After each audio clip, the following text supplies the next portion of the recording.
அருமையான கர்த்தருடைய பிள்ளைகளே, இந்த உலகம் எங்கும் கிறிஸ்துவினுடைய பாடுகளை குறித்து எல்லா சபைகளிலும் தியானித்து கொண்டிருக்கிறோம்.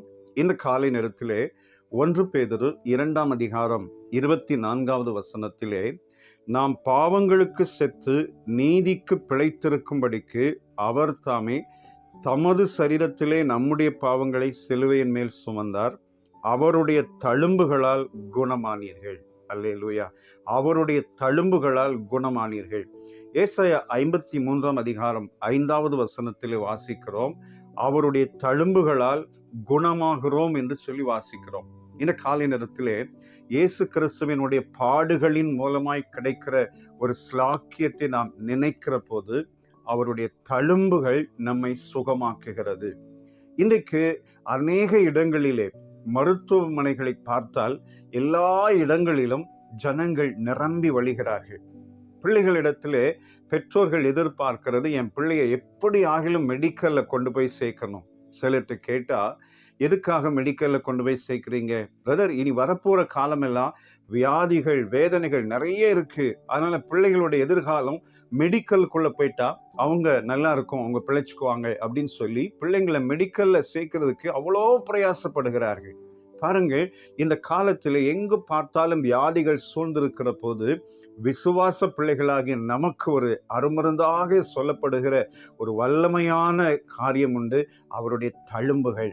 அவருடைய தழும்புகளை நாம் விசுவாசித்து அறிக்கை செய்தும் போது அந்த வசனம், அந்த வார்த்தையினுடைய வல்லமை, அவருடைய தழும்புகள் நம்மை சுகமாக்குகிறது. நான் அதை அனுபவித்திருக்கிறேன்.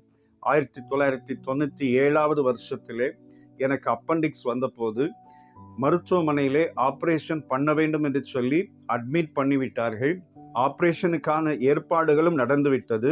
கடைசி நிமிடங்களிலே ஆண்டவர் எனக்கு அற்புதமாய் சுகம் கொடுத்து ஆப்ரேஷன் இல்லாதபடிக்கு மருத்துவமனையில் இருந்து என்னை அனுப்பிவிட்டார்கள்.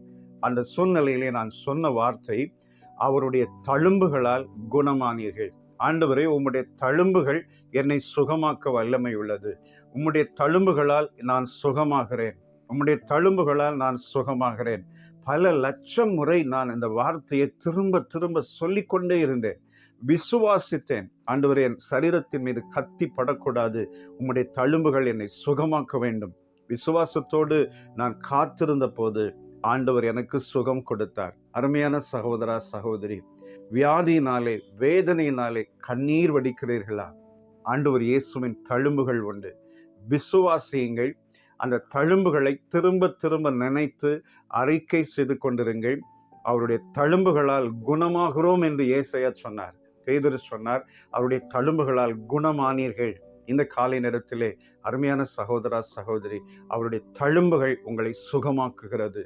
அவருடைய தழும்புகள் உங்கள் வாழ்க்கையில் எப்படிப்பட்ட பலவீனமாக இருந்தாலும் வல்லமையுள்ள ஆண்டவருடைய கரம் தொட்டு சுகமாக்குகிறது.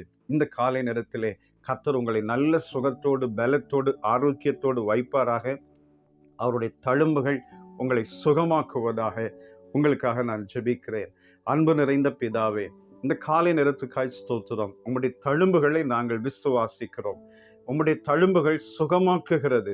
இப்போதும் இதை காண்கிற உம்முடைய பிள்ளைகளின் சரீரங்களில் இருக்கிற எல்லா பலவீனங்கள் இயேசுவின் நாமத்தினாலே சுகம் உண்டாவதாக. எப்படிப்பட்ட வியாதியா இருந்தாலும் இயேசு கிறிஸ்துவின் தழும்புகள் சுகமாக்குகிறதற்காய் ஸ்தோத்திரம். உம்முடைய நாமத்தை உயர்த்துகிறோம்.